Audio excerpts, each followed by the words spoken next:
Hello, everyone. It's Jesse Humphrey. This is After the Gig. Good afternoon.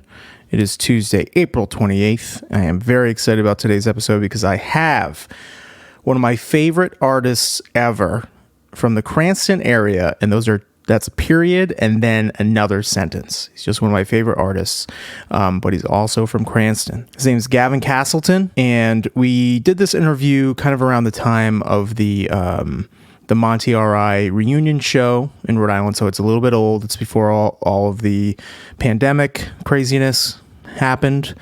So we don't really address that at all because it wasn't happening. So the interview is, within a few days of the one that I did with Stevie Aiello. So it was really great to sit down and talk to him. It was a long one, so I split it into two parts since he has a brand new album out right now called Here You Go. I'm going to do the second half of it when we're talking about his solo stuff. Next week will be a lot about his early beginnings and with his band out of Rhode Island called Groovis Malt.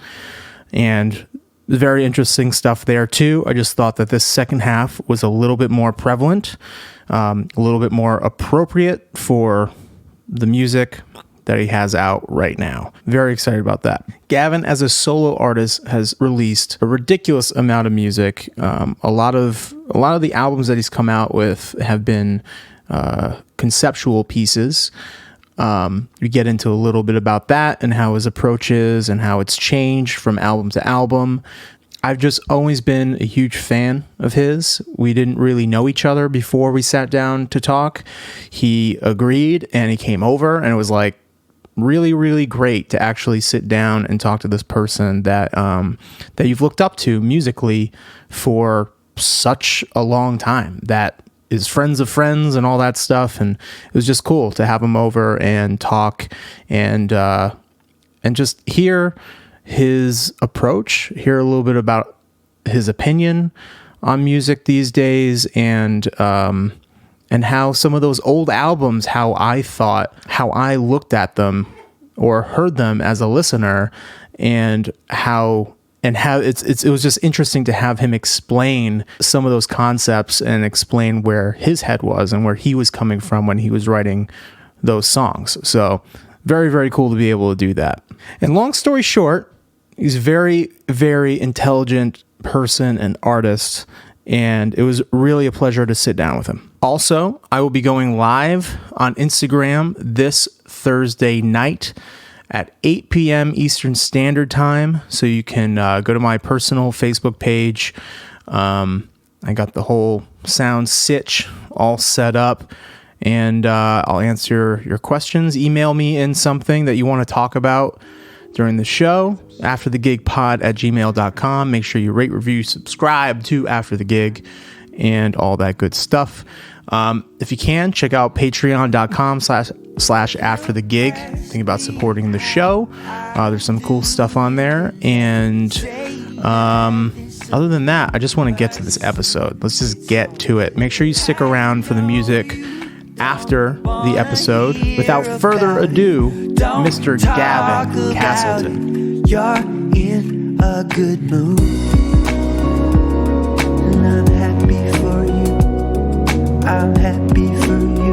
It sounds ugly when I say it, but it's true. I'm at that age where everyone is pairing up and pregnant, eager to settle into someone they can share a bed with. I just want a friend who'll fight to remain in my life. But to go for it, because I want to get into like your solo stuff. Sure. And so when did you move? When did you go back to Portland and start doing your own thing? When you made records like Home. Yeah. And the timeline of that is in 2004. I'm trying to remember what came first, but no, okay, yeah. 2003, Groovis Malt does Simon. The band starts to really tear at the seams. Guys don't want to go on tour as much. We actually turn down some opportunities that we probably shouldn't have. Some guys in the band get like more steady jobs and start putting limitations on their availability. I'm getting pretty frustrated as a guy that's desperately trying to push us forward and trying to get us further out and trying to get us making all the wrong choices for sure, but trying to push the band like it's the only thing I have. It's all I want to do. I want us to do it. So I'm taking a lot of those choices personally when I probably shouldn't have. And then, so I start secretly, quietly making my own 2 records. And it's also creatively always a little bit of a frustrating band to be in because you don't get to hear your idea like to completion. Develop, yeah. Yeah, it's always this weird, it always comes out. I only realized it years later, but I was like, I never made music that I would have listened to. I never made music that I would have purchased. Probably. Maybe I would now actually listen. If I found Groove Small, I'd be like, oh, it's interesting. It's weird. But at the time, it never came out like what I was aiming for exactly. I would have liked us to actually get to sound like The Roots or Fatbag or something, or Mr. Bungle or any of these other bands that I was really impressed by. But we always came out sounding like this weird thing. But I start making these 2 records myself because I built myself. I saved up $200 and I put together this little shuttle computer, and I learned about downloading software illegally. And at the time, it's really, you can do it. So all of a sudden, I have access to some programs. Yeah. And I'm exploring electronic music. And I'm writing a lot of very angry lyrics and very trying to work through all these frustrations. I'm struggling in my romantic relationships. I'm struggling with my friends, my bands, my family, like everything. I'm basically a teenager at the age of 26 or something. Like really emotionally stunted human being. So I remember the line on like 90 East where you say like you I don't know what song it was, but you like want to turn you guys into oncoming traffic or something. Yeah, constantly fantasizing about murdering our entire crew. It's such a great song. I forgot about that. It's so good. Yeah, now you know why those records aren't available. But basically, are they not available? Not really. I mean, I took them off a lot of platforms. Okay. More because Dan did that too with his first record. Did he? Yeah. Well, you get this point where you're like, you got to be careful because this will be people's first impression. If they find you and they just happen to hit play on that record first, you're kind of screwed. It's like using your high school. What's that? Wouldn't they look at the date? Because you can check, like if I'm going on Spotify or something, and I look at latest release, I'm usually going to work my way. From they're to back. You know. Yeah, that's true. But it's more like it's at the age we're in. I don't think you get much of a second chance with listeners. I think they form an opinion very quickly on the first 1 or 2 things they hear, unless they're friends like, no, trust me, you have to listen to this. Trust me. Short attention span, for sure. Super short. So you might only get one shot. And if they hear that song from your old thing, it's your puberty photograph. It's not the stuff I'm the most happy about. It's my 7th grade photo. You know what I mean? Like, I think it's personally interesting in the development of an artist. I would want to hear it if I love that artist's work. I want to hear I love listening to old Mr. Bungle demos. They sound like trash. Their ideas are hilariously bad in some places, but fundamentally, I'm more interested in the evolution of this band, and so I love hearing where they got to from where they were. But I'm already a fan. So the concern was that this could be people's introduction to my work, and it shouldn't be. It should be where they end up when they're hyper curious and they just want to understand why I arrived where I arrived, because my development, it does, you can understand it over the course of these records. But so anyway, timeline wise, I start writing these 2 records kind of in private, but we live in this giant loft together, so they could probably hear me screaming all the time and yelling these angry lyrics. I never thought about that, but my vocal booth was pretty ragtag, so there's a good chance that they actually heard it's a hallway, and they're like, what is Gavin doing? He seems really upset constantly, and that sounded like my name. But so we're not playing that song. Yeah, that's not one of our songs. We're barely a band. This is weird. But so the band's kind of slowing down, and I'm working on those records passionately, and I'm finding this new autonomy and control that just feels amazing after that. I'm really enjoying writing these songs. So they're pouring out of me. I've written 24 songs in 3 months or something crazy. And they're not songs I'd always had. They were just the creativity of new tools, access to these tools, all the time in the world to work on them because the band's not really doing much, and all the emotional turmoil needed to fuel lyrics is a perfect storm to make 2 full-length records to launch this solo career. I buy way too many copies of both of them. And I decided I'm going to start trying to play some shows. My early shows, I mean, I shouldn't even clarify by saying early, but the shows are horrible. I'm just constantly trying to find a format. Even the show I just played with you guys is still me trying to figure out a format that puts me in the place I need to be to do the right performance, and I cannot figure it out. Well, some of it seems like has a big aspect of almost like performance art. Like you're performing the songs. Sometimes it does. You didn't have the loop stuff happening there. It was just you were just playing the tracks. Yeah. It's very karaoke, but then there's these weird performance elements that could be funny or interesting or whatever. I thought when you had the Trump thing was absolutely hilarious. That was to amuse me the most because I needed to enjoy watching my friend do that. But and some of the early shows, there was a much stronger element of performance art. I was just trying a lot of things, and I was trying them in really weird contexts, like really weird non-clubs where I could get a gig. And like I did a whole robot show for 2 Things where I made these giant cardboard robots, and then I had them play as my band. Like I set them up with instruments, but it was all pre-programmed, and then each song they would like malfunction and ruin the song so that I could get like a bat and beat them to death on the stage, like destroy the robots. And then I would do all culminating into this thing that for some reason I thought was really funny of making them sing. Oh no, I started the show by having them sing "We Are the World" with me.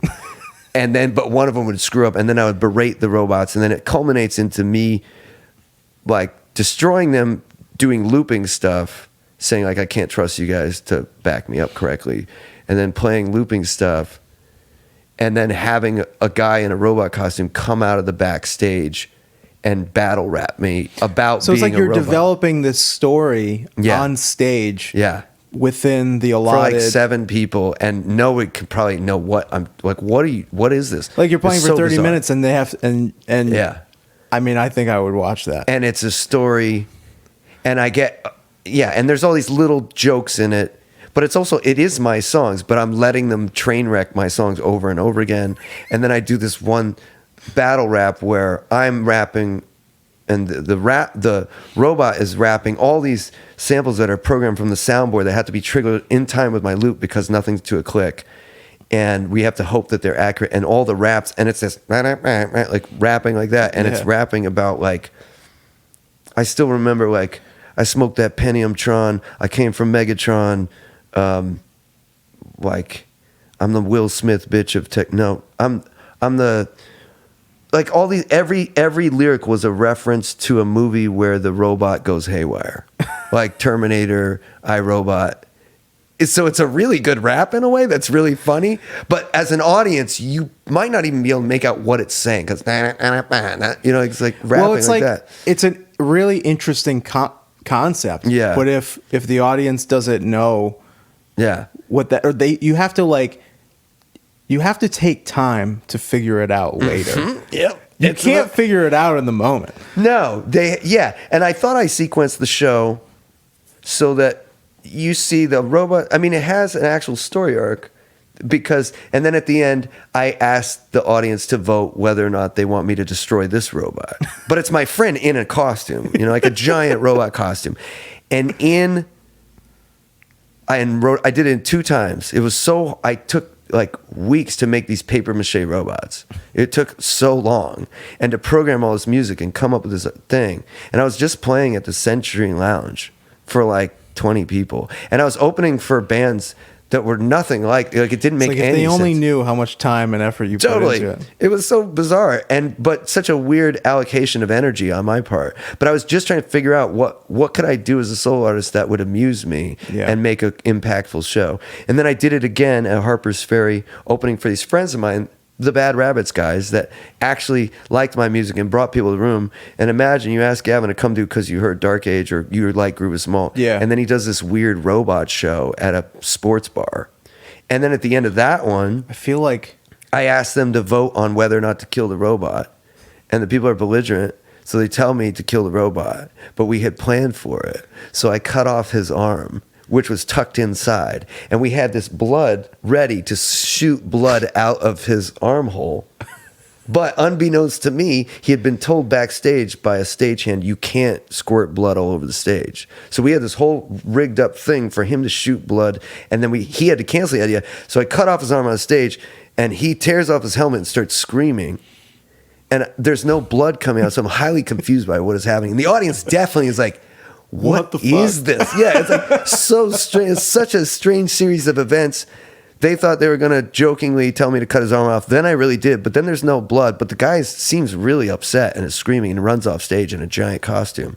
And that's the end of the show. I'm like, well, thanks, guys. Like, Have a good night. I got CDs in the back. That's my time. Yeah, that's Buy my a time. t-shirt. Yeah. Eclectic Collective is up next. You're going to love them. It's like a 9-piece funk band. Sorry. You know, like, it was just such a weird series of experiments. It still is. But I think even going further down that road and just trying for the blank stare reaction of the audience is incredible. Like you're the Andy Kaufman of he would be a performance. huge influence. But I also really wanted my songs to be heard, and I really thought I needed to say some things and connect with people. So that's where the weird disconnect is. But it's funny telling you that story now. Sorry, I'm kind of off mic, but That's fine.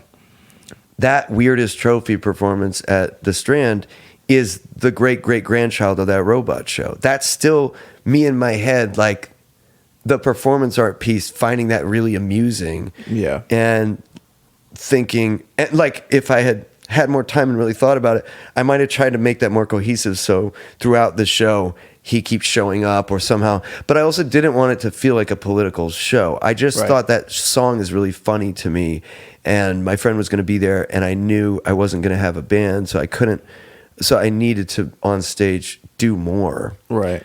So it also amuses me to have a set that seems fairly cohesive and normal and karaoke and consistent, and then this one weird thing happens for no apparent reason, and then it stops happening, and then like that's still funny to me.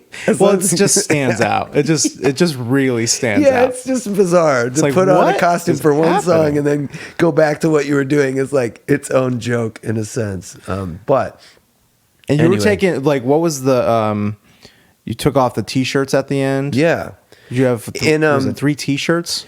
I had couldn't eight- really see eight from t-shirts. Okay, I couldn't It really was a see lot of exactly shirts. what you were doing. Yeah, a lot of my friends thought I gained a lot of weight at the beginning of the set. It was great. They told me that when I walked out, they thought that I was considerably heavier, but it looked weird because my head wasn't. But that actually was more. It's this weird callback that I don't know that anyone would know, but like I played a show in 2007 at the Strand. It was the last show I played at the Strand. I premiered the Bullet Lever Key record at that show because I had written the first song. This is the most confusing way to articulate what I'm trying to say, but the last song on that record is 2007. It's a reverse chronological record. So, and it was the first song I wrote. Last song on the record, first song I wrote, and it's the beginning of the chronology. It's 2007, so the earliest year. Anyway, I wrote that song after playing a show at the Strand before when I premiered it. So a different show. I play this show. I have a frustrating experience where I just feel like, where am I getting with this? I'm getting to play these huge opportunities, and I'm not connecting the audience correctly, and it doesn't feel like it doesn't feel right yet. In all the ways that Ibu Gogo always felt right, I can't make this feel right. Why? Like, I can't get to a comfortable place making this music on stage. The performance is just not, I don't know why. Sometimes it's my band members, sometimes it's my song choice, but whatever it is, I don't feel home yet. And so I wrote that record, Bullet Lever Key, designed to like give artists reassurance when they want to quit that maybe they shouldn't. So all it is a reverse chronological look at my life if I chose to give up in 2007, right after that show. So it ends in the beginning, right at the end of that show. Yeah. So flash forward, I finished the record. I finish it in 2007 as well. And then I play a show at the Strand opening for Mike Dowdy of the Soul Coughing.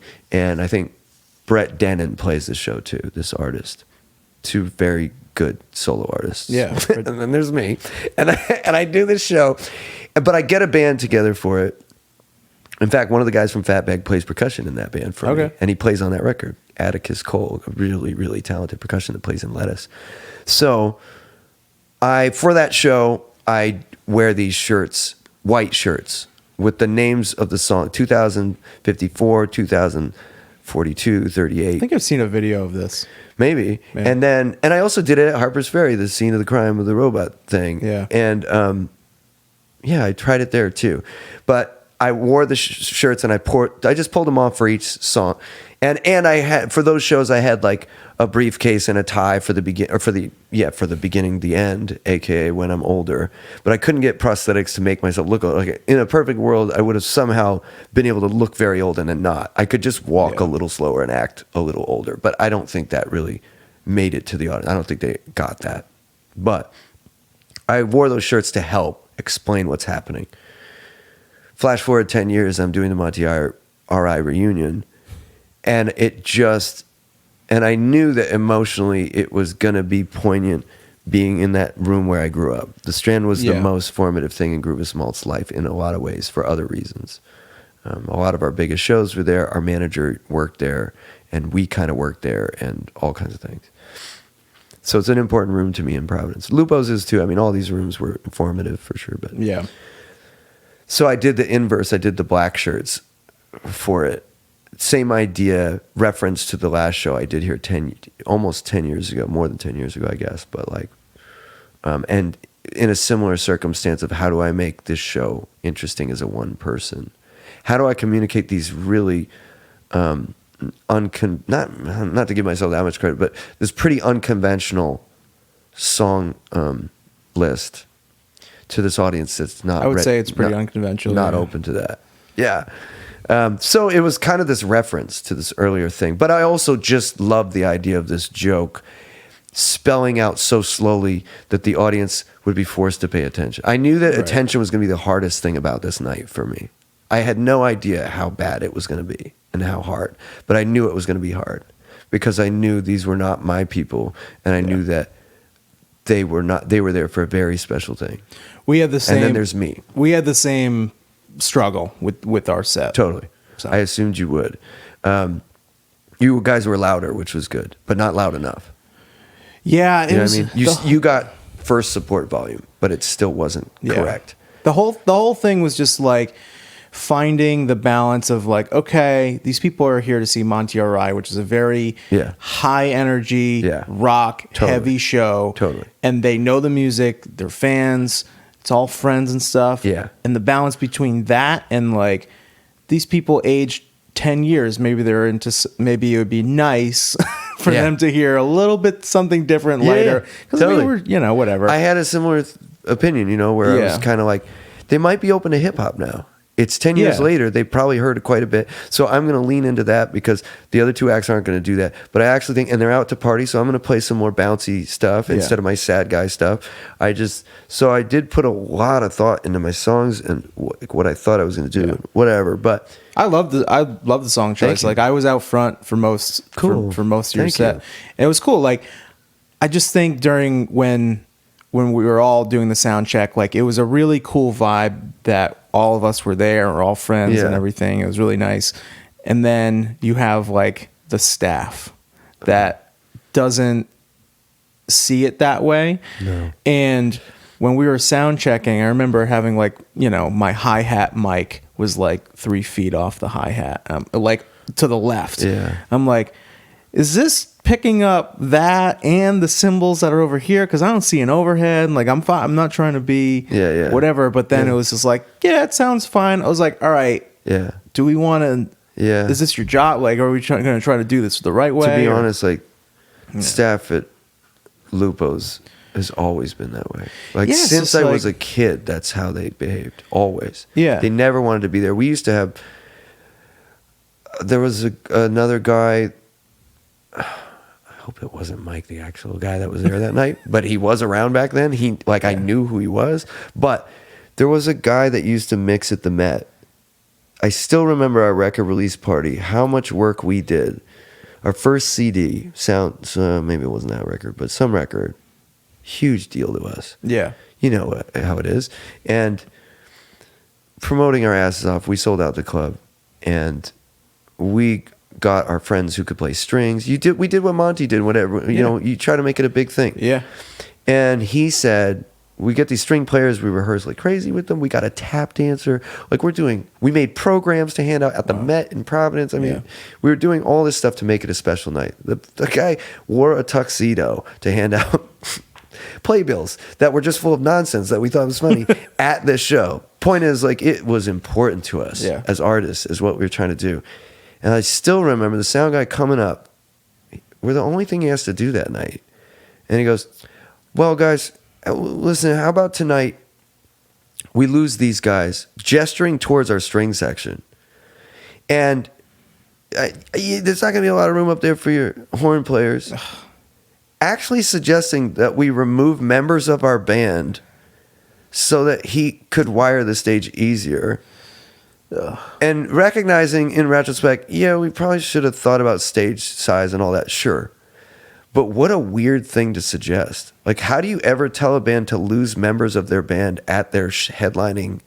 It was so strange to even think that was an appropriate thing to say. Yeah. And then he was so angry with us for going, we're going to have to stick with them. We've been rehearsing. Put a lot of effort into this. P.S. You're welcome, because we have strings in your shit club. You know what I mean? Like, we're going to make a nice show tonight, and you're going to make a lot of money. Yeah. And we promoted the show. Like, how... It's like, why can't you change your attitude from being, like, super lazy about it to being on board and wanting to, like, make this sound awesome? He fundamentally just hated working there, I think. And I'll never forget telling one of the dudes in Rustic Overtones that story. Like, you're never going to believe this. This guy actually asked us to kick out our sax player, who's, like, in the band. It's not even an auxiliary player. Yeah. He always plays with us. Like, what a weird thing to say. And Tony from Rustic said... oh, that's Mike, whatever, probably a Mike. And he's like, you just got to bring him a box of donuts. You didn't do that? And I'm like, what? And he's like, yeah, every time we play there at Lufus, we just make sure to bring him a box of donuts. He treats us like, he's the happiest guy. Oh, my God. And we're like, okay. But he also taught me, he's like, did you tip him after? I'm like, no, what? I didn't know you could tip sound guys. I didn't know that was a thing. And he's like, we always tip the sound guy. I'm like, what? Why? Like, they hate you. They always hate you. They hate you. They always hate us. Like, I get it now. I'm like, well, they hate us because of our instrumentation and whatever, but they always hate us. None of them. There was only one or two sound guys in New England that seemed happy to work with us, you know? Yeah. And maybe we were obnoxious. I don't know. But, like, I didn't think we were. We were always like... It's just always the vibe. Timid. I feel like anywhere I ever went, you know, with my early band out of Boston, you go and you do sound check and they're like... yeah, they're just mad. They're just miserable, Yeah, you know? They're miserable people for reasons that are probably fair. But I don't actually get that a lot outside of New England. I just get it in the clubs I grew up in, so I thought it was the standard thing. And I had not experienced that for a long time, being in a headlining band like the Deer Hunter, where you bring your own sound guy and everyone in the club treats you really well. Yeah. Because you bring a lot of people. I forgot until being there the other night and being treated that way. Yeah. And it was heartbreaking to me. To be like, oh, yeah, it doesn't matter how old I am, how long I've played this club, that I grew up here, that I worked for months on this show, that this means the world to me. You don't even want to be here. Yeah. And you're irritated that I need more than 3 lines for my music. You know? It's crazy. It's crazy. I can't even imagine. The guy literally came up to me after we were done. I was trying to be like nice, be like, hey man, didn't introduce myself or whatever. And then he literally said like, yeah, I don't feel good. I don't want to be here. Like, sorry. What a crazy thing to say. But he apologized and he was like, oh, I'm sorry. I'm like, we're just all trying to make a good show for the 1,200 people that are going to be that have been waiting 10 years to have a fun night. This is a big night for everybody. Maybe just amp it up a little bit. Happy face. Yeah, totally.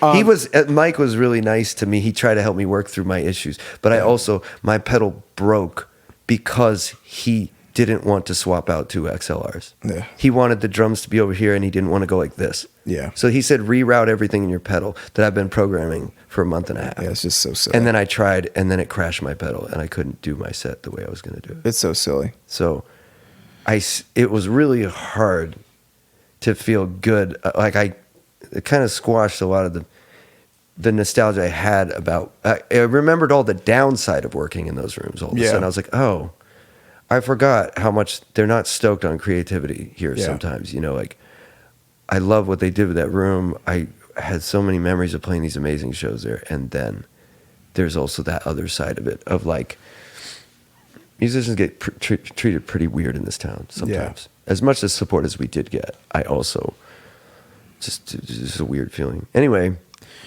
that's a trajectory of my solo career. So I made those 2 records. I kept making more records. The band made one. Gruus Malt recorded one more record, very different. Maximum Unicorn. We sat on the thing for 6 months. Maybe it didn't work on it. We just tracked it all, and then we stopped playing. And then me and Brendan went back and pulled it up and like started fixing it and working on it and making it into the record it became, which was this bittersweet symmetry to our career because he and I were kind of the beginning friends. Mm-hmm. And then he and I finished the last record together.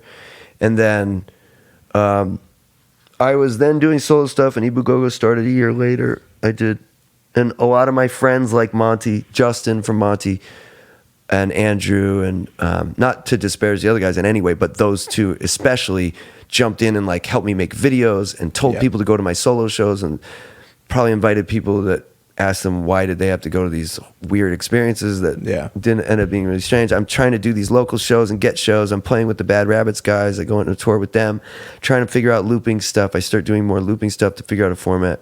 At some point, we have a Gruus Malt Maximum Unicorn show. I play that show with like a CRT monitor, so some form of karaoke, weird guitar, performance art, garbage, weirdness.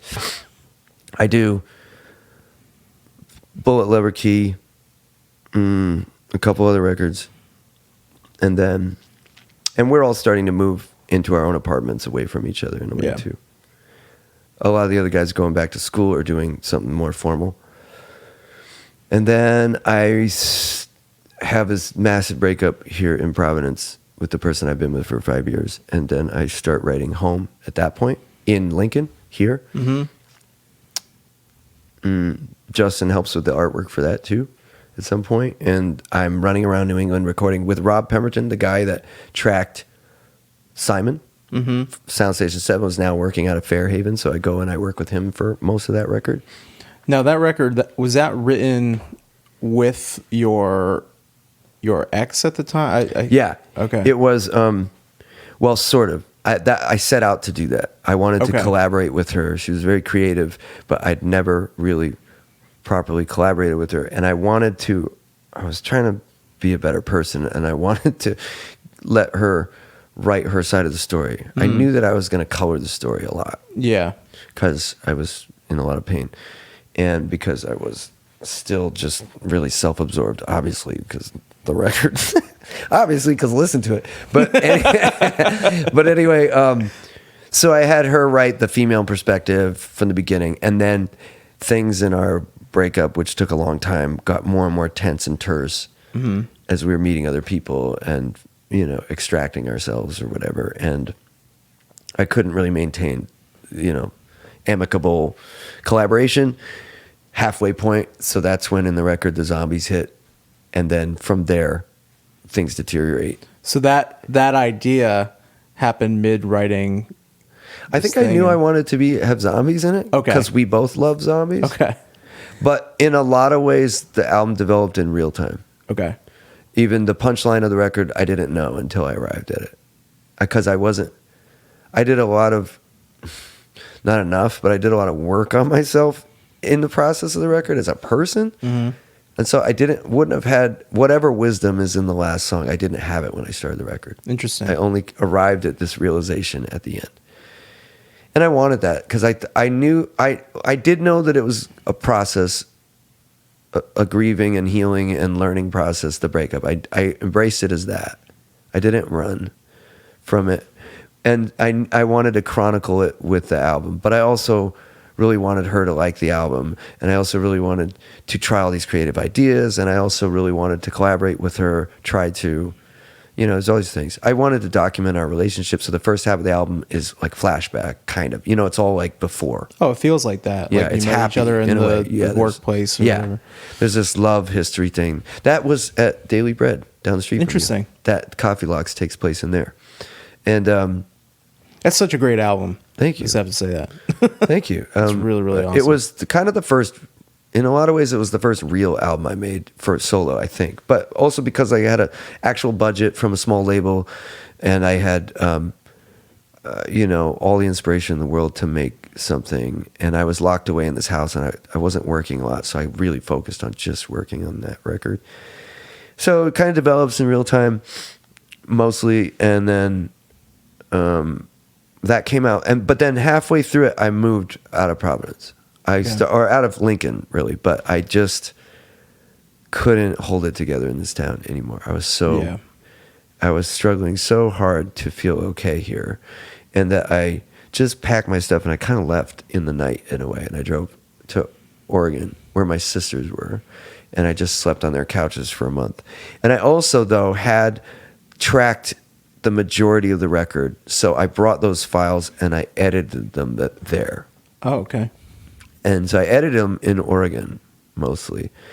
And then I came back to mix them in Fairhaven with Rob. And I stayed at his house and never even thanked him enough for letting me. I must have been just this basket case of a human being. Like in my thriving creatively, but also just emotionally whacked, I would think. I mean, I don't have that same element of creativity to myself, but like in just that artistic thinking pattern or whatever. But I feel like whoever was working with you at that point had to understand like what was kind of happening, that like, all right, Gavin needs to do his thing. He's in a weird place. And he's in a weird place, and we're gonna create this album. I mean, it just came out. I think it came out. He great. had worked with Groove is Malt, so that album's more normal than Groove is Malt even. I don't know what Rob thought at the time. I would say that album is pretty normal. I mean, whatever. More normal than Groove is Malt. I mean, the song structures and things are just a little easier to digest. And it follows a narrative. Yeah. And there's a very important person that was involved in that process too, Brian Cass, a phenomenal musician, teacher at Berkeley, producer, just all around genius dude. That's one of my best friends that lives in, I just visited a few days ago, and he lives here. He was at that show the other night too. And he, I kind of met him when we were recording Ibu Gogo's record Worlds in 2008, working with Rob again. And then he was really at my side for a lot of Home, and just instinctually understood everything I was trying to do musically, but had the ability to execute on some ideas that I had that I didn't know how to technically do them. I just knew I wanted to do them. Yeah. And my favorite, weirdest example would be asking Brian.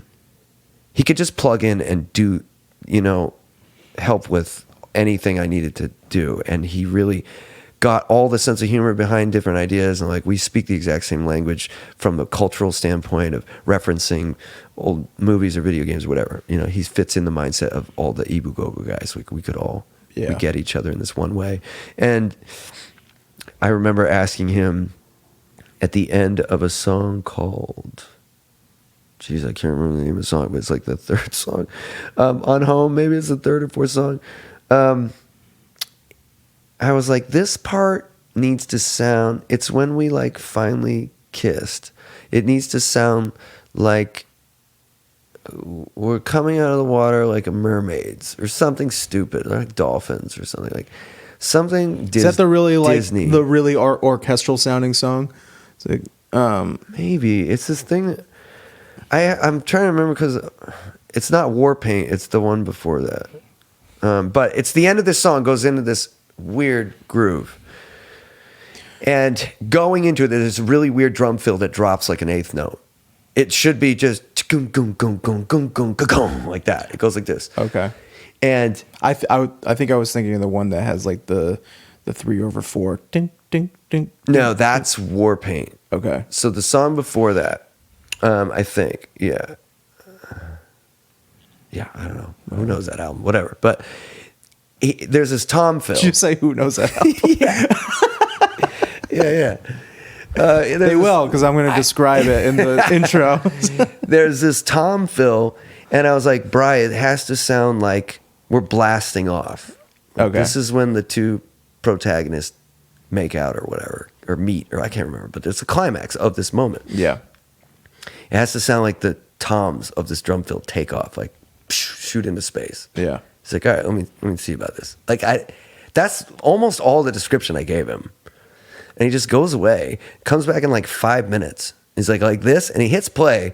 And each of the time, I can't remember how he did it. I would be better able to understand now. He was really and is really good with Ableton and programming and all this stuff. Okay. Synthesis was his degree at Berkeley, I believe. And he comes back, and the tom fills, doom, doom, doom, pew, pew, pew, like they shoot like fireworks. Oh man. It was so awesome. And also, like, isn't it so nice when you can describe something in whatever way you think? Yeah, my stupid artist way of doing it. And they can decipher exactly what you mean. That's why he's a one of my special favorite people relationship to collaborate with, because he doesn't require them much description. Right. And he just understood gets it. what I was shooting for, and he understood how to do it. It was such a boon because I might have been able to figure it out, but it would have taken me forever, and I wouldn't know the right way to do it. And I could outsource ideas like that to him at times. That's one service he provided in the making of Home that was really critical. He did a lot of the programming in Stampede. He made a lot of the electronic sounds. For that song, I was like, this is two people finally dancing together as humans. So we're going to marry acoustic and electronic drums for the first time on the record. For real, they're going to marry, and they have to layer over each other and sound right. But I want this to sound like Prince meets this other artist. I can't remember at the time. Each song is a mashup of two artists too. That was the other thing. It was like, this song we're doing D'Angelo meets this song we're doing, this band meets this band. So interesting. So each song was like, that was just guidance for engineer and for help production from Brian's standpoint to say, this is why I'm writing it this way, and these are the two artists we're displaying in this song. We're stealing from in this song. It was guidance for them to say, that's what you're shooting for, and here's some songs by them that will help if you don't know what I'm saying about that. But for that reason, in Stampede, there's like the beat is a little Princey. Yeah. And the snares and the electronics we're using are dry, a little Princey. They're a little bit dry, and some of the synths are a little 80s because of that, right? They kind of come in, zap in and out. Exactly. Yeah. So there's candy like that that's modeled after Prince's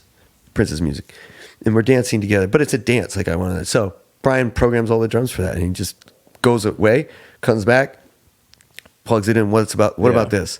And it was very rarely would I have any kind of adjustment or comment. I'd be like, yeah, that's like exactly what I. It comes across. Yeah, it comes across perfectly. He could just nail it.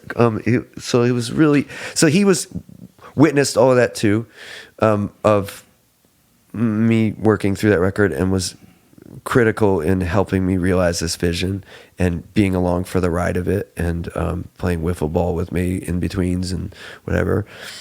Anyway. I'll get too caught up in these kind of details because it's bringing me back. Oh, it's great. But people love this stuff. They do. But we finished that record. Huge generosity on Rob and Brian's part, taking major pay cuts, or probably no pay at all in some instances, to help me realize the record. Knowing that the budget is super limited, but we're trying to do this orchestral thing and incorporate. And Lauren Coleman flies out and records with us for a couple of days, and embraces her role and does this phenomenal job for probably not enough money, and like becomes a close friend of mine, and like executes perfectly on the. I still remember having these sweet little talks with her, explaining her the motivation. So it's very much like a play too, where I sit down and go, "This is what happened to you." You put out videos these of the lyrics. Yeah, we were kind of trying to some document of these moments some of it. too. Yeah, and she's an artist in her own right too, and but she was really cool at, I'm like, in this, you are Judy Garland in this song. You're doing Judy Garland. And and this is why you're mad in this song. And she's really good at taking, like, she could be in plays, I felt like. Better at me at the acting portions of this album. But she has to, I have to tell, or I try to give her the story of this moment, before she goes into the booth and then sings it.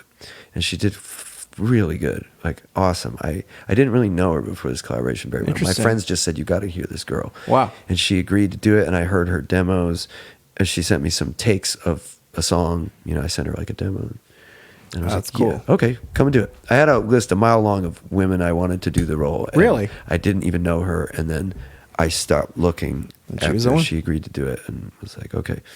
So she came out and did it. She was with us, and then we had this cute little family for a week or something with her, Brian, me, and Rob playing wiffle ball and like trying to work through Gavin's weird vision of the future. and they just all, oh man, they were just so wonderfully, man, I must have been such a terse person because they stayed, like I don't remember ever friction of like, I feel now that I'm looking back, like maybe they really got that I needed to be in full control of this thing, and I had an idea of everything I wanted, and I was really, I mean, I'm always kind of like that, of where like I have this very clear vision and decisive nature about me, of my music, but looking back, I'm like, I didn't appreciate enough how much everyone didn't try to assert their own voice into what I was doing. And a lot of times in collaboration, people need to do that. I need to do that when I work on someone's stuff. It's very hard for me to just realize your vision. Or just take a back seat and just... That's hard for me. And everyone involved really did that. Like I am now thinking and remembering of standing over Rob's shoulder while he's mixing and just berating him with ideas and frantic notes. Yeah. And him being this incredibly saintly, patient human and going, okay, yep. And only losing his temper in these little moments where he would just get quiet. And then, of course, instead of being a like emotionally aware person and going, I'm just going to give you some space. I'm sorry about that. That was 10 directions about 40 different instruments. Did you hear what I said? Yeah, I did that. I did that like a jerk. Oh, gosh, I probably did it a lot. But my brain is just rapid firing. Yeah. And I'm hearing this vision come together, and I'm hearing an orchestra for the first time that actually is real instruments recorded correctly. And so I'm hearing all my ideas, way too many ideas, all thrown onto the page at the same time, and that this is actually going to work. And so I'm frantically, and this poor guy, I should have just let him mix and left the room, but instead I'm trying to dictate every last thing. Well, I think to make a great album or a great like cohesive artistic piece, you have to be in charge of all the details. If it's your vision coming across, you're trying not to leave any stone unturned. Mm-hmm. So you're like, all right, this hi-hat, I don't like this thing here, this thing here, this thing here. It has to all kind of, mold into one. And if you're relying on someone else, it's nice to have someone else to rely on that can understand. Yeah, that speaks your language. Understand the vision. I also just think, though, you have to be aware of what you're not good at or any holes or blind spots. If you can know those and outsource them to people you trust, I think it's that over years and years of working in Groove is Small and feeling like I couldn't outsource things to people and expect them to get done the way I wanted, right, or the way I thought they needed to get done, I had a hard time outsourcing and just being quiet and letting somebody, even though those Brian and Rob are people you could trust to deliver a quality result. I think that at that, and I've always not been good at knowing what I don't know, because I love learning and I love trying to figure stuff out. But I think Groove is Small being the greatest example, that our records and our songs could have sounded so much better if we would have just let a professional that knew how to record songs do them, let a producer who had written a bunch of songs and had a wide creative scope, like, give us some advice and listen to them. Yeah. Now I would have more, the result would sound better and would make more, like, musically be better.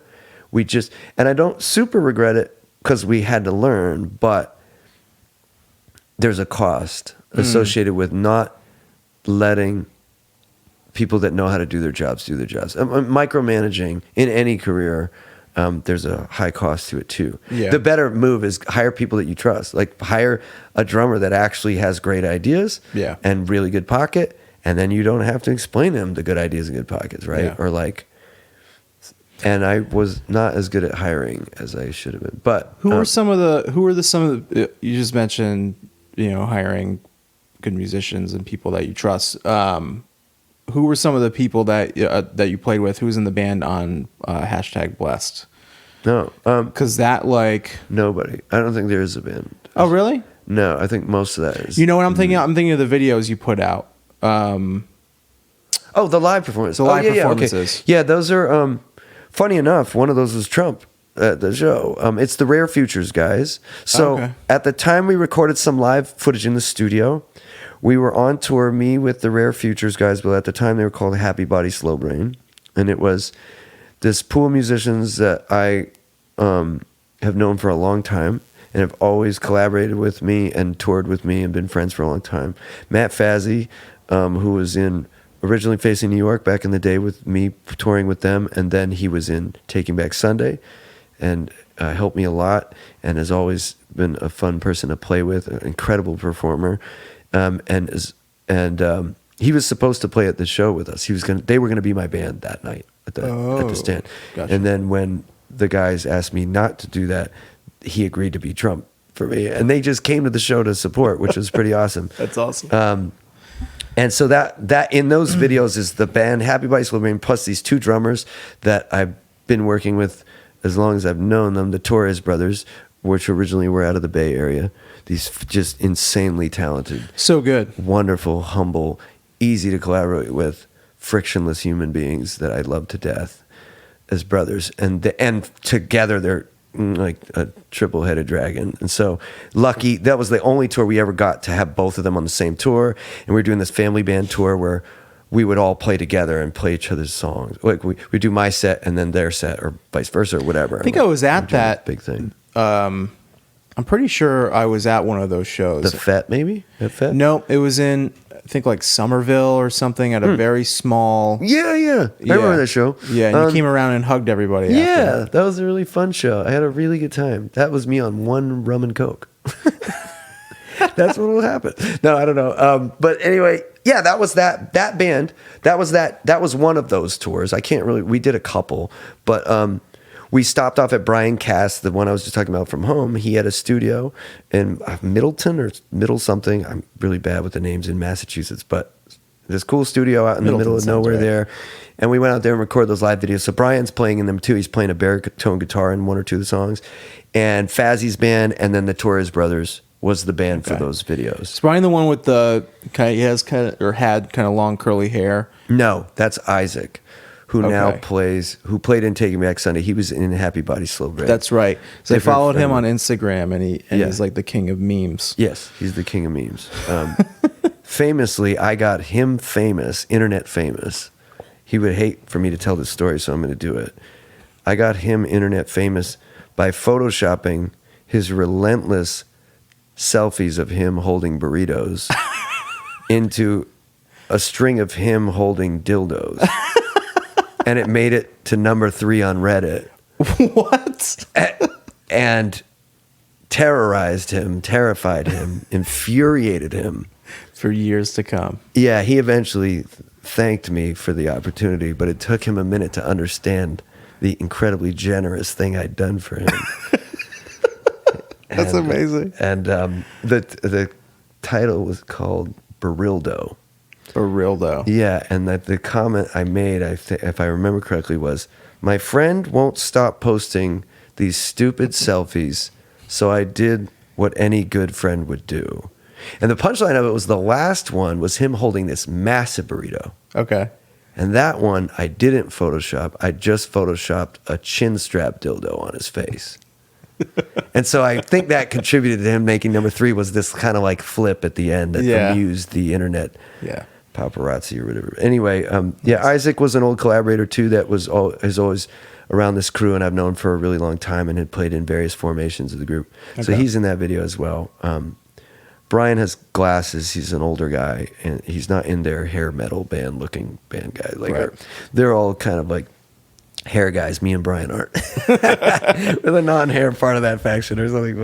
But good hair guys, I should say. I don't mean that derogatory. I mean that somehow these friends of mine have phenomenal hair. You have phenomenal hair, actually. They all have phenomenal hair. I have to I'm get envious for sure. Yeah, you know, it's beautiful. It's a blessing and a curse. Yeah, you'll lose it soon with this baby. I'll lose it. Yeah. Give yourself 6 months of no sleep and it'll be gone. Yeah. I have two more things I want to hit. Sure. So, are you okay on time? First of all, I think so. That made me think. Hold on, let me just. we've been going for a while. Yeah. Yeah. Well, you got me talking about stuff I don't really ever talk about. Yeah. Yeah, I think I'm good. I think I have to be somewhere in 45. Oh, okay. Okay. Yeah, perfect. Before you go to Boston. No, I have to go meet Dave Stem. Actually, some of his family I didn't get to see yet. Okay, and so cool. we're gonna go eat somewhere in Providence, and then I got to go to Boston. Okay, cool. I'll keep an eye on it. So with the concept records, what's the name of the title of it's probably just an EP of you as in the perspective of like an orderly at a Oh, that's Hospital Hymns. Hospital Hymns. That was 2007. I put that out at the same time as Bullet Lever Key. All my records until recently were kind of out in pairs, and they were always two sides of a coin. Interesting. So I remember listening just to not like bop around in different time periods a bunch, but I remember listening to that album like a lot. Really? Yeah. It's like 5 songs, right? Yeah, it's like 5 songs. Yeah. It's really quick, and it's all kind of very like strange.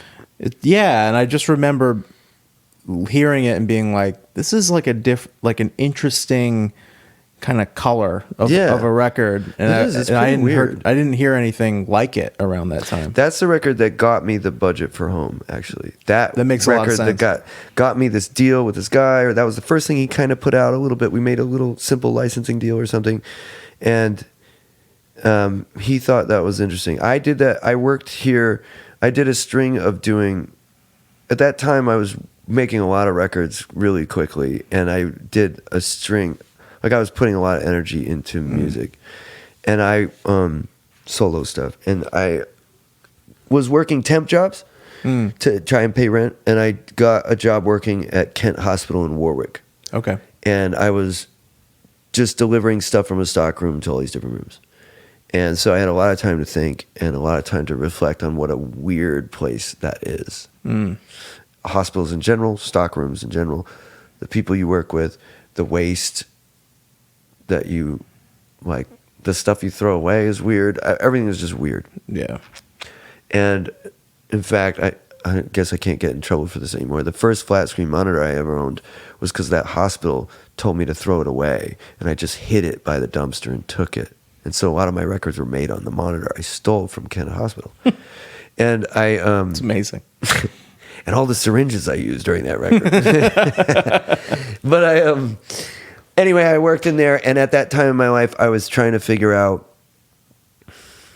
I was dealing with a lot of religious stuff with my family, which is predominantly Mormon, and I was mostly fascinated by the fact of the lack of spirituality and religion in the hospital, except for this one little closet-like room that was a chapel. Yeah, where you go when your loved one is struggling and you need, you know what I mean? Like it was this cute room dedicated to God, the smallest place there.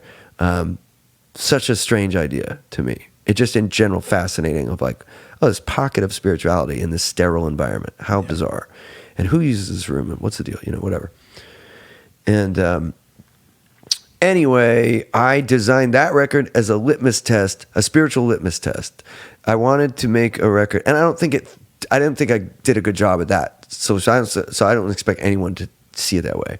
But I designed Bullet Lever Key at the same time to be a record that I want you as an artist to understand that you can question your path, but stick to your path. That's what I want you to get out of that record if you're an artist listening to it. And if you're listening to Hospital Hymns and you're struggling with your spirituality or your religion or your family's religion, I wonder, there's no message there like I want you to think this way, but I wonder how you perceive this character. I just remember the line that always comes to me that I always like remember and how I think of that album is the it might be a weird line to pull from, but the Jessica snapped at me. Yeah. I always think about that line for whatever reason. Because it's like a proper noun? No, because it's like it's this dude. I'm just imagining like a dude walking through a hospital and like something happens and then he understands the stress that this other person's under, and he's not like blaming her for it. And that idea to me is interesting for some reason. That's so interesting. That's a very different interpretation than how I thought of it. Yeah, that's really interesting. I'd like I'm going to listen to it. He's trying to be but that makes a lot of sense to me. It's more like, and I haven't thought about that record since 2006 or something. But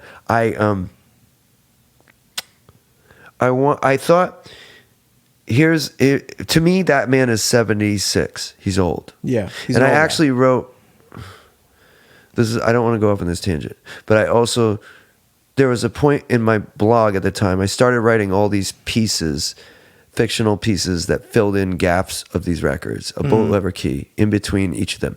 And then I started writing these pieces that connected these albums and made a universe out of it. And so there was one piece where me dying at the end of Bullet Lever Key in Kent Hospital in 2054 runs into that guy or something. And that guy's 73. Interesting. Like they're the same age. Something. Or I am that guy. I can't remember. No, he doesn't end up there. But to me, it's this very old man. He's painted on the cover. Like I painted a picture of what I would think he would look like. Yeah. He's been there forever. And he's like hyper religious in this kind of discomforting way. The litmus test, I'm going to bring it to what you were saying. So this isn't me going, yeah, cool. No, let me go back. But you go, man. The litmus test was, do you see this guy as a psychotic, or do you see him as this shepherd, as a real spiritual person? Or is he crazy the way that some people perceive religious people, or is he I don't want to say, inspired, I guess, is a G-rated word, but like, and so he's making a lot of his coworkers uncomfortable, like, and he doesn't read people very well, and he says inappropriate things to them, depending on how you feel about religion in the workplace, and that Jessica snapped at me. He's a little preachy. He's a little preachy. And that Jessica snapped at me is a hint that he irritates some people. Yeah. Is how I meant it, I think. But in the elevator, he's trying to come back to Jesus in the moment. He's trying to come back to a place, a Christian disposition, and say, the Lord tells him they should turn the other cheek. And Lord knows she's had an awful week. So I dropped 2 crates and turned around and leave. So I just let it go. Yeah. So he keeps trying to be cool, but he doesn't recognize that she's irritated because he keeps saying weird things to people. Yeah. That as he keeps asserting his religious beliefs in the workplace. Yeah. And in the end, he kills a bunch of people. Like he is. I haven't thought about it in a while either. That's fine. I also think now in retrospect, like that, I know what I wanted, and I know that I didn't execute it in a lot of these records. A lot of it's not clear enough. There's a lot of people that misinterpret home, and I thought it was clear, but now when I get it. Like I get why some ideas don't come through clearly if you don't execute them lyrically or musically correctly. Yeah. You can't always tell your story the way you want it. But in the end, he finds all these people in ER. There's been an accident out on 95, and there's tons of people in there. There's a pile up, and they're crying out to God. He hears them. He hears that as they want to go home. They're just in pain, potentially, depending on how your litmus test is. If you think he is touched by God, then when he says, I can't remember how he says it, but he starts like disconnecting their stuff and telling them like, it's okay, you can go. This man is shortly fired after this, I promise you. And this is a lawsuit, but like he thinks they're screaming and they're like crunching up the sheets, like they're holding on to their beds and freaking out and screaming, "Oh God, oh Lord, oh God, oh Lord." And he hears that as prayer. He doesn't hear that as terror. Right. You as the listener, what do you hear that as? Maybe it isn't. Maybe he is saving him. I don't know. It was more like, and the only moment that I've had with that record where the litmus test, where I knew it wasn't a complete failure as a litmus test, not just because most of my friends and listeners are going to be liberals or are going to be kind of not stoked on religion. My grandmother, who's very religious, cried during the last song and said it was the most beautiful thing she'd ever heard. Wow. And I was like, okay, so she did successfully see it on the other side of the wall. So the music's not completely tipped enough. That's good. That was a success. Well, because if you're thinking of it in like as a piece of art and in a fictional environment, then you can get to that other side. Yeah. But if you're thinking of it like objectively, like if like real life, like don't turn off the machines or don't kill these people, you know. I don't know. It's me personally. I would see that guy as like, now that I heard you explain it, I see that guy as like, you know, almost like my mother-in-law in some ways, because she's very religious too, but is not thinking about the needs and what another person is like thinking. And at a certain moment, it's like, all right, here's how you're pushing your belief or whatever on someone else. She is a bias. Yeah, there's a bias there, and you know, no matter what you're going through, no matter what your thought is, like there's the higher thing that's more important. Yeah, you know, than anything you're thinking of. Yeah, and which you is just not how I think don't realize it. That's kind of how my grandmother is, and I think that's how it worked. And I think that she just, you know. But it's also this choral background. I made the end beautiful, but it's got these distorted guitars too. So you have both sides of the story musically happening that sounds big and moving in a way. It's pretty amazing. That I wanted something on the line, and each of those songs, he goes to a different department and does something a little off color that person, the patients, interpret in a different way, and you as the listener are supposed to hear what he's not getting. I see. Like he says he's unaware in a way. But you also kind of want to believe he's a good person that's trying to help people. Right. So he's not a villain by any means. He's the protagonist. But you hear him say in Dialysis, I think the third one, somebody's lost. And he says something like, you know, when I offered to pray for them, they asked me to leave. Yeah. Like, he goes in this room and they're like, I can't find it. And he's like, I could pray for you. And they're like, please get out. Just leave me alone. Yeah. So he's having this series of interactions leading up to what could be considered mass murder of like, just, you know, of these awkward interactions where they don't understand him and he doesn't understand them. But he has a spiritual imperialism that kind of, you know, he washes over things. And he's also trying to keep coming back to a place of understanding. He wants to be good. Right. And so he wants to, in the elevator, he's really mad. This doctor's in there. The doctor doesn't even talk to him. The doctor taps on the wall. He's acting like he's not there. He doesn't seem like he wants to breathe the same air as him. And then he leaves. And then he's like trying to calm down. Like, you know, like, it's like, remember your belief. Yeah. Remember what you're supposed to do. And I love that dichotomy for a lot of super religious people. Really struggle with that. It's so easy for me, or not for me. It's so hard to actually follow through with what you believe. On paper. Well, because the idea of understanding and forgiveness, and then also pushing these beliefs on people who don't think the same. They fight against each other. They fight against you. Yeah. So it's like you're fighting against their belief, but you also have to be on their team. Yeah. It just depends on how you feel about your how much you think you're required to spread those ideas. If you accept that, this makes me like really excited to go back and listen to it again, to hear it from that perspective. Because I was never like a lyric, like I would never listen to things.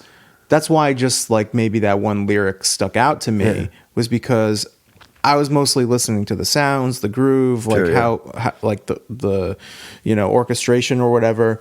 So now going back with kind of that, a story arc to it. With the story and I never, you know, no one's ever asked about that record.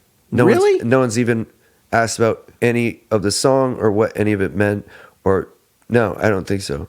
That's not to say people didn't like it or tell me they liked it. I'm saying no one seemed to have any questions. So That's interesting all to that talk about it being the spiritual litmus test or I don't know what that means. That is to say, a lot of this is new information that you're asking me because I haven't been asked to explain it. And for that way, I'm not being as eloquent as I would like because I haven't really had to talk through what I was trying to do with it. Yeah. Well, even just the concepts of even just the idea of how are all of your solo records concept records or have some kind of element of that? No, the One Over Frequency, which I did in 2010, was a reaction to my concept records. That was me saying, I don't want to write a concept record. I want to write a very not concept record. I'm just going to collect some pop songs and record them in Portland. It was the first time I was going to do an album there with artists out there, musicians out there. And it was after Home. And I was being encouraged by other people to write another Home concept E kind of record. What's your next big crazy thing? Is that the record that has you with the pink paint? Yeah. And I decided to do the opposite. And I lost the record deal over that, actually, now that I think about it. Because it's like a concept in and of itself. Yeah. And there is, that's why I say the closest thing, because there is still a concept in that the title is important and does encompass all those songs, and they're not completely randomized as far as their lyrical content. It's not like, there's not joke songs. There's one joke song, I guess, but they're all pop songs. It's not musically that diverse. You know what I mean? Right. It's not like I had a jazz song and like they're all in the same general corner of music. So that song, that album is none. And Blessed, I would not consider a concept record at all. I just think I always refer to it as a mixtape because it's sample based. There's a lot of pop songs, but there's just silly stuff in there. Yeah. And it was more just like, here's all the stuff that doesn't go anywhere else. And I'm just going to put it together in this funny experience. It's an awesome album. People seem to like that one a lot. I think maybe because it's not high concept, it's a little easier to digest too. And it's not super dense production-wise. There's a little bit thinner of a production to it that is easier to, like, for your ear to discern what's happening. Do you think people mostly gravitate towards that album when they come? Well, it's my last, even though it's 2014, it's my last full-length pop record. Okay. So it's always Home and that record are the two that people are like, they skip 2010. They don't, my fan base doesn't, as far as I can tell, take too much of a liking to One Over Frequency. At least not that they talk to me about, you know? Even though from my perspective, that's some of my best writing I've ever done is that record. And it sounds pretty good. Like the mix is better than a lot of these other records, I think. But they didn't resonate with people emotionally the way these two records did. And so, and Bless is just the last real full length I did. I did a full length children's record, but I didn't really promote it super hard. And I did, I've done a bunch of other stuff, but I didn't.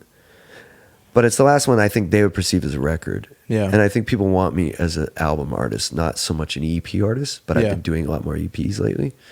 So I will be doing, I'm in the middle of a couple full lengths that will hopefully dethrone Blessed as like the last. Yeah. Well, that was going to be my next thing. Like, what do you have going on now?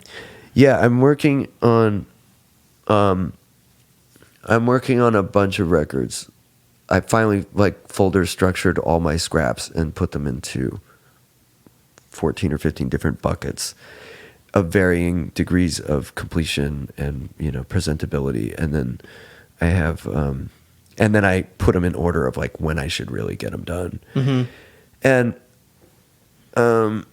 I don't really want to talk too much about the concepts behind some of them because that's fine. I think the ideas are really neat, and I'm worried that I won't get them done fast enough, and then someone might do something like it. Not because they heard this or anything, but more because I don't want to jinx myself. But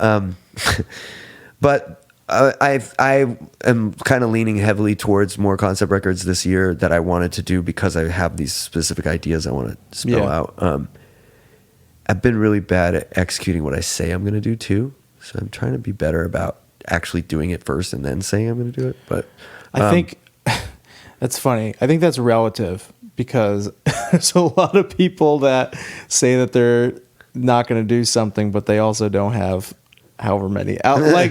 Like I've been saying that I was going to come out with a record of my own original stuff for 10 years or something, and I don't have a single one. no, but do you have the songs like drafted? Yeah, they're out. They're like, I did a lot of writing with my old band, Love in Stockholm in Boston and stuff, and like my imprint and stuff are on a bunch of those songs. Uh-huh. But as far as like start to finish, my own 100%, Jesse Humphrey songs, they all just live in various degrees of life on my computer. Gotcha. And various degrees of completion, but oh well. Sometimes it takes a long time. It takes a long time. For me, it takes a long time. One of the records I'm trying to finish, that I've been trying to finish, is like 7 years old. Like I wrote most of the songs 7 years ago, and I keep revising them and trying to fix them. And it will, if I do it right, it will be the biggest record I've done. Like, I'm confident of that, and the most important probably. But I can't finish it. Like, it just takes me forever, and I just, maybe because it's kind of too big, it's really hard to like get my mouth around it and like, whoops, and get it done. But I was thinking ice cream, but that's not. That's going to be the name of this episode. Hard to get my mouth around. I should say hands. I mean, it makes more sense to say hands. I can't get my hands around that one, but some of them are more bite-sized too. But anyway, I've got a couple. My goal was I wanted to try to pull off a 2007. And in 2007, I managed to put out 4 or 5 records in the same year, and I just wanted to hit that level of productivity again this year. I built a studio in the back of my house, and I filled it with gear, and I just need to have the self-discipline to actually work enough into it and like on it, and also to curb myself from doing all the extraneous little one-off ideas that I always like kind of get carried away on. So I'm trying to do that. Trying to make a couple more looping videos this year. Because you find more joy out of creating the albums and the songs than creating the live show? Yeah, but only because I can't figure out the live show. I like performing fine. It'd be amazing to play in front of a bunch of people that loved what I was doing, and I could, more because I'm at a point in my life where I just really want to connect with people and leave them with something that makes them feel happier and stronger, and also, but in a not because I did a bunch of pep rally songs, but because they heard a man be honest and vulnerable in a very public setting. I had these fantasies about that show at the Strand, being able to tell stories about the songs and talk about some of the pain of being in Providence, and I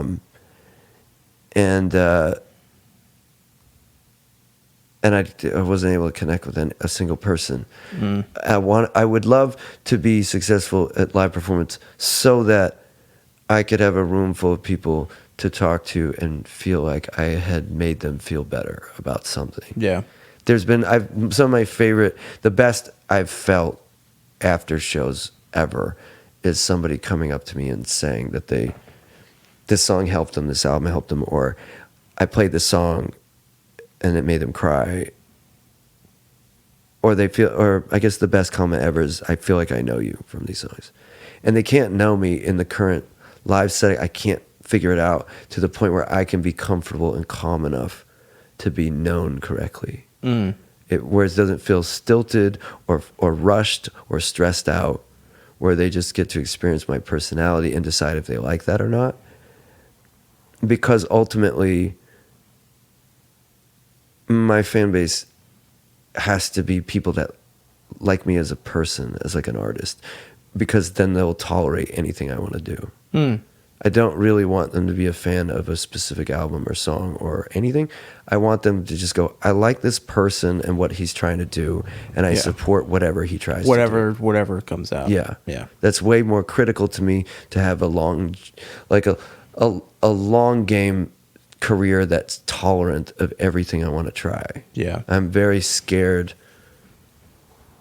of finding success in a way that boxes me in, or in a way that I can't be myself and they don't actually know me. I don't want to have the cognitive dissonance or the dichotomy in my mind of being someone on stage that I'm not, or that I can't be. I'll get really sick, like physically, if I have to maintain a stilted personality on stage for too long. I will have problems health wise. So I have to get it to a place where I can just be myself completely. Yeah. And I can't figure it out. Well, I think you have. I mean, like, I can only really speak for myself, but like, you know, I think those people are out there. There's definitely, you know, Gavin Castleton fans that are going to accept whatever comes out. Yeah, yeah. Which is cool. I have cultivated a really wonderful set of supporters that I can't even believe the way they support me a lot of times. I just need to get enough of them that I can financially survive. Yeah. And I kind of believe that I have to get the live show figured out to do that, or the internet figured out. But one way or another, like, if you're looking for this specific breed of fan, you have to have enough of them spread internationally or whatever, to just so that when I want to put out the next record, it's paid for and I can eat, and then, you know. Yeah. And then you figure out what's next. Yeah. So I hope that happens. I don't really know. This year will be important for that. And shows like that show are important for that. Yeah. In that I have to hone in and figure it out. And even as what to me felt like a complete failure, it's still scientific information. In that I can take that and go, all right, so I know this doesn't work, or this doesn't work. I didn't account for this or that and this, and then I need to adapt. My dad is a scientist, or is a professor, and so somewhere deeply ingrained in me is this pragmatic process of like trying to solve a problem. And so I look at it that I should have been very discouraged long before now, I think. Really? Yeah. Like that, dating back to our joke about the curse and my gear breaking. Yeah. Like, I'm not, the reason the Rare Futures guys were so wonderfully supportive at that show, despite not being able to play it with me, they just watched what happened to every show happen again. They watched my pedal blue screen during sound check. Like that, they've never probably met a person that has such a consistent, like, difficulties for no clear reason. Yeah. It's just, but how you're getting out of it is like the art. Yeah. And that's like it's part of the whole thing. Not to say that like you need to have your stuff break every time and just figure out a way out of it. And that is the artistic expression. But that probably is my brand. I just need to be a better alchemist about it. The problem is, what would have been dope is if I turned, that moment happened, and I very slowly breathe and I figure out how to fix it, like I did, which is, okay, I'm going to put it on my laptop and quickly put a set and figure out how to submix this because these guys won't give me enough lines, and do all this stuff. And I have 20 minutes to do it, and I'm supposed to be putting on 8 t-shirts right now. And then put on the best show of my life and like slam, you know what I mean? Yeah. But I can't do that yet. If I could do that, then it's like, that is my brand. It's a Houdini thing. You know what I mean? But I can't. I'm too stressed out. Like I didn't. And you know, and whatever else, the other reasons are for how things went for me. But like, I wish I could get to that. I got to get to that level of escapism, or I mean that in the magician sense. But like, no, I know what you mean. That level of like turning, you know, lemons into lemonade. I'm just at the level where I don't like leave stage crying, but I'm not at the level where like I put on the greatest show you've ever seen, and I did it even though my foot broke, you know, and like my monitor broke and whatever. Like, you think that having, I just barely survive. It's like not. you know? You think that having someone like in the same way that you had someone writing the albums with you that could interpret like what you were saying to them, you know, during Home, what was his name again? Brian. Yep.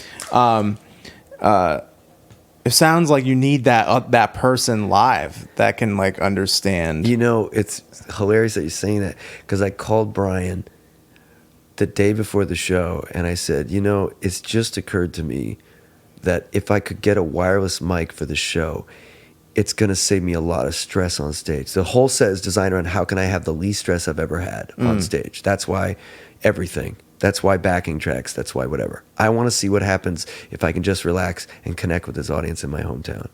So I set up a show to do that. And I said, but I'm thinking if I could have a wireless mic, I'm going to spend a lot of time moving the mic from right to left and unwrapping cables and then being in the way of my pedal. Right. So what if I had wireless? That would actually save me a lot of trouble. And he goes, yeah, Gav. He goes, the day before your huge show, that sounds like a really good idea to introduce a new thing, a new technical thing that you've never used before. And I just started laughing because this is a conversation we probably had 1,000,000 times. Yeah. And I said, you know what I probably need is someone that comes on tour just to tell me not to do these things. Like a second person. He would be an amazing person to problem solve, like my pedal broke kind of problems. Yeah. But we were joking of just having a person to be like, no, stop trying to like evolve this idea at the last minute. Keep Gav in check person. Yeah, it's just like, listen to my stupid idea and then tell me no would be actually probably like it's huge benefit. What's possible and what do you need to just forget about? Yeah. And help me see reality. He talked me off the ledge and I didn't get the wireless. Yeah. And then when he arrived at the show, I said, guess what? And he's like, what? I said, the pedal broke. And he's like, of course it broke. Yeah. Why wouldn't it break? We all knew it was going to break. Yeah. It was like none of my friends were surprised. That's the funniest thing. It's a brand new pedal. Like there's no reason. Is this like the harmonizing thing or the... Yeah, it was a Headrush looper board. And actually there is a reason. It's because I was using beta firmware. Oh. And they advised you not to do that. But they had built a bunch of features that I needed for the show. So I was forced to do it. And I had it stable and everything was working. And then sound guy Mike said, hey, change all your... Our lovely sound guy Mike? Yeah, change your audio routing right now because I don't want to move these two XLR cables on the board. And so I said, okay, I think I can do that. I fucked everything. I hit save and it broke, you know. So I'm not confused by what happened, but I am certainly damaged. Yeah. Well, 10 years from now when they do another reunion, they will not call me. I'll be there in my outfit as a roadie, but they will not call me. No, I don't know. Maybe I'll have figured it out. That was incredible. I took a picture of you next to Justin, of you ready to go in your Zildjian t-shirt and the I feel bandana. so comfortable in that role. Is like that was the calmest I felt all night. And playing the role of like acting stressed on the band's behalf amuses me so much. Every time one of them come over to their amp for no other reason than just they're rocking out or because they want to make eye contact or like laugh. Yeah. I would act like there was a huge problem. What did I need to do to try and like throw them off their game or to get them to tell me, no, it's fine. I'm just nodding at you and go, what do you need? What do you need? What's going on? What do you need? I love the role of the overstressed tech that like just wants overzealous, to help. overstressed tech. He's got way too much stuff on and he's playing the role a little too hard. And he feels really important to the band when really they don't. He's totally peripheral. He's absolutely doesn't contribute.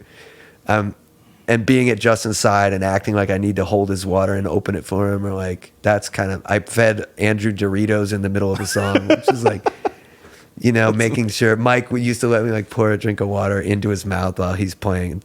That role is so much more fun than the stress ball that sometimes I can become in my own like moment of getting to play my actual songs, like what is the most creatively fulfilling. But I was really excited to premiere that fanny pack and head bandana and like the Zildjian shirt because I don't think they believed I would do it. Yeah, I remember seeing you comment on something. Yeah, saying I was teasing him with it, but I wanted them. Did it. And I also got the impression from some comment they made that they had a drum tech coming, and so I was. Ryan said they were just like pretending or something, but I loved the idea of asserting my dominance over a real drum tech and or starting a little weird feud and rivalry while they're trying to have this show. And being on the other side of Justin, trying to hand him other sticks or something. Like, I just thought the potential for like a really funny interaction that stresses everyone else out would be very amusing to me. Oh, that's great. And this poor other roadie that has not been warned that some other guy would show up wearing his outfit. And he'll do anything and say anything to make you uncomfortable. Yeah, totally. And he won't leave the stage. Like, there's no reason for him to be up here. But when he shows up, he's going to be there all night. Yeah. He literally just sits by the drum set. He's not doing anything technically, but he keeps asking me if I need anything. I did get a lot of good pictures and video of them from that vantage point, which I was glad to deliver to them because you can never have enough footage of a show like that. You know? That's awesome. Yeah, you got to document that stuff. Yeah. Is that right? Do you have anything else? I want to, get you to where we talked you're a lot. Yeah, that's great. Yeah, I don't know. I wish I had more to say about what I am working on, but I think the things I'm working on will make sense in the trajectory of my concept records, in that you hopefully will not have heard anything like it, and hopefully it will make you reflect on your own circumstances a little bit or something. That's what I'm kind of aiming for. But I think I'm just systematically going through different brands of the human experience to try to figure out which ones I want to comment on, and kind of, whereas home is like a breakup thing, you have all these huge experiences like child parenting is this record I'm working on, or death, or gluttony, or greed, or loneliness. I'm very focused on anxiety. I don't consider myself to actually have a whole lot of anxiety, but in general, the epidemic of anxiety in our country. And I was just talking about this with somebody, which is why it's at the top of my mind, but my thought that it should be the number one thing artists are talking about, and it's the least spoken about thing that I can find in music. The notion of like this experience everybody's having, this rejection of a habitat, and this weird run of stresses caused by potentially many factors colliding and intersecting, and yet no comment from Taylor Swift. It's pretty weird to have an epidemic that almost everyone can relate to and almost nobody can put a name to, and artists don't do their job and dissect it and talk about it for people. Do you think it's a fear of getting taken the wrong way from, like you say, the example of Taylor Swift? Like, why don't you think she's talking about it? I think it's really hard to articulate. I'm not talking about it enough because I'm trying to figure out what it is. So I don't think it's a simple problem. I think it's the whole nature of American anxiety that I think needs to be sorted out. The hard thing about it is that it is really hard to diagnose what it is, because I have these lists that I make about all the different reasons I think we're stressed about what we're stressed about, or different things, and a lot of them are being talked about in articles and news and things, but it's just pieces. No one's like cohesively saying, as a species, there's a major issue here.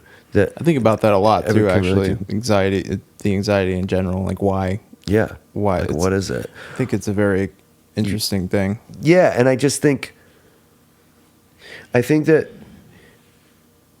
people, I don't think that I'm going to solve it with a song or an album, because I think the solution is incredibly complex as well. But I think that people need a name for their sickness, and I think that's a service that artists should provide constantly. And I think that, so I think some of my records coming up are focused on that. And I think songs like Doom, some of the songs on Blessed resonate strictly because of that, because that was the beginning of me trying to figure out this problem, or trying to articulate a tiny piece of the problem. So the song Doom is really, as my catalog goes, one of the more successful songs. And it's mostly because of the lyrical content and because I'm talking about these things that most people are relating to. Yeah. Stress around their cell phone usage, loneliness, whatever, doomerism, consumerism. A bunch of the songs on Blessed are the beginnings of those thoughts and ideas. And as a result, they resonate with a lot more people than normal. Yeah. So I think it's totally accurate. I mean, like what you're saying in Doom and how it relates to the stresses and anxieties, like loneliness, having, is it too much technology for our own good or whatever. And I don't know. It's interesting. Seems like the common denominator. Yeah, that's the greatest way to say it. So if you're an artist, maybe that's why I name check Taylor Swift as an artist who is not going to do that kind of thing. Could be anybody, Could be anyone. But the funny thing to me is I don't even think it's a bad economic choice to tackle American anxiety. Like, if my knee-jerk reaction, if asked, well, why do you think she doesn't talk about it? I'd say, well, because she's a massive pop artist and because she has a whole organization dedicated to her remaining that way, and she's not going to take risks, and she's not going to talk about sensitive information. She's going to talk about BFFs and having, boyfriends that you're mad at or whatever. Like, no offense to Taylor Swift at all. She's very talented, but she's not trying to solve cancer either. You know what I mean? Like, right. And so...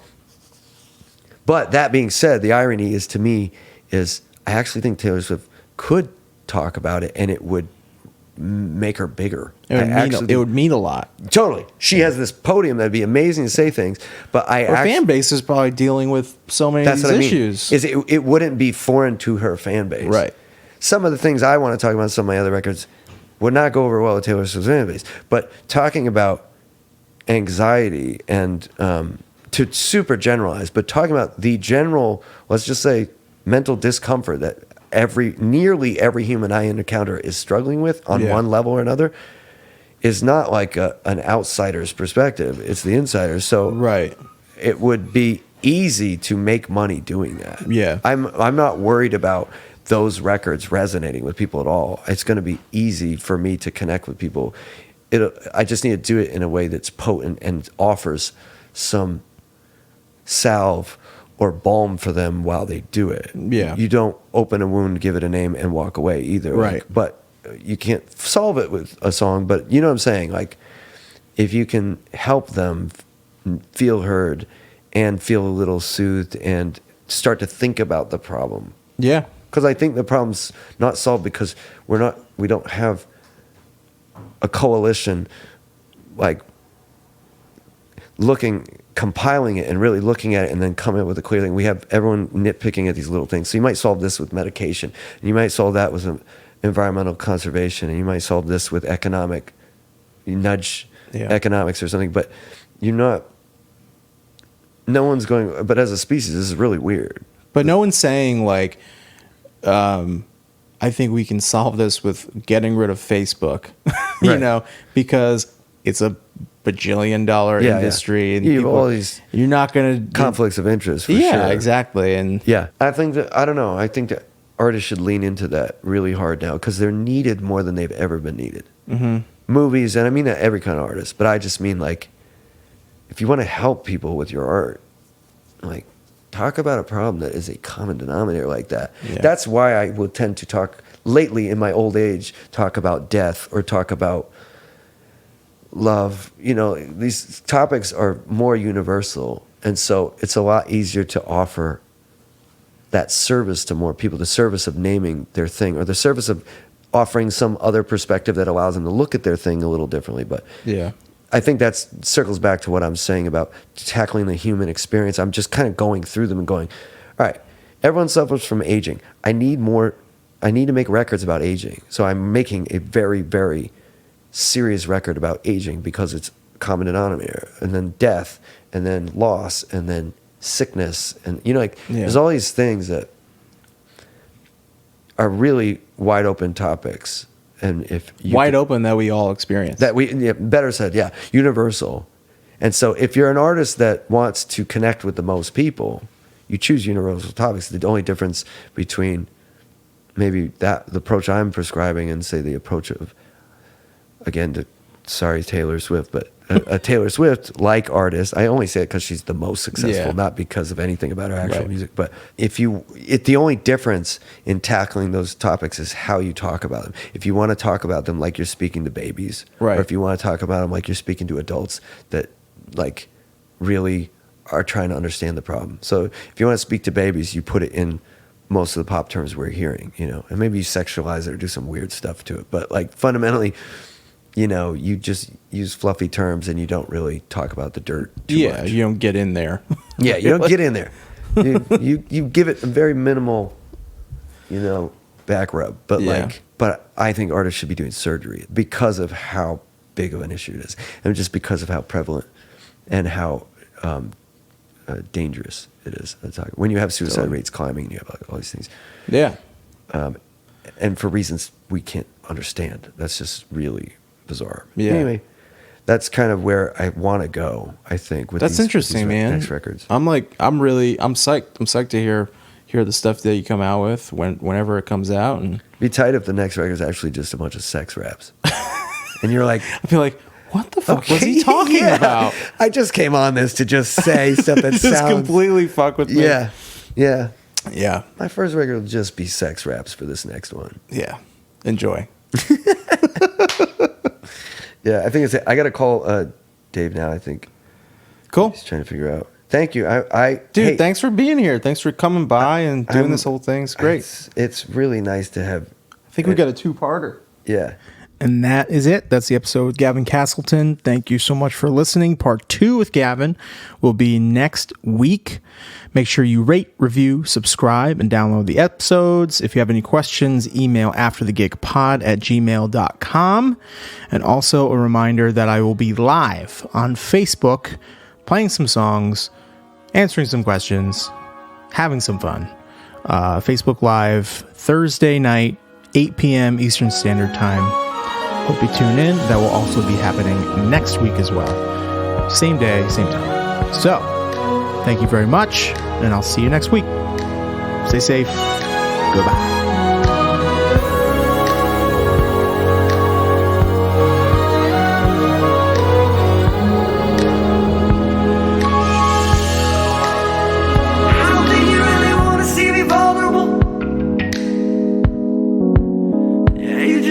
See me weak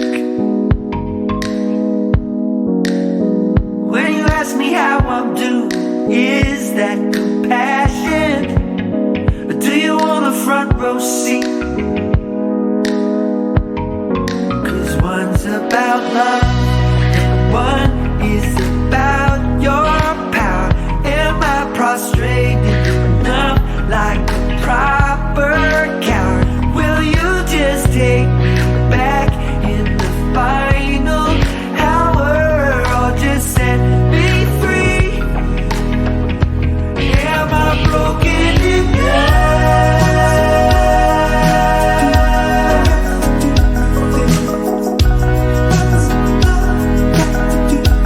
Am I broken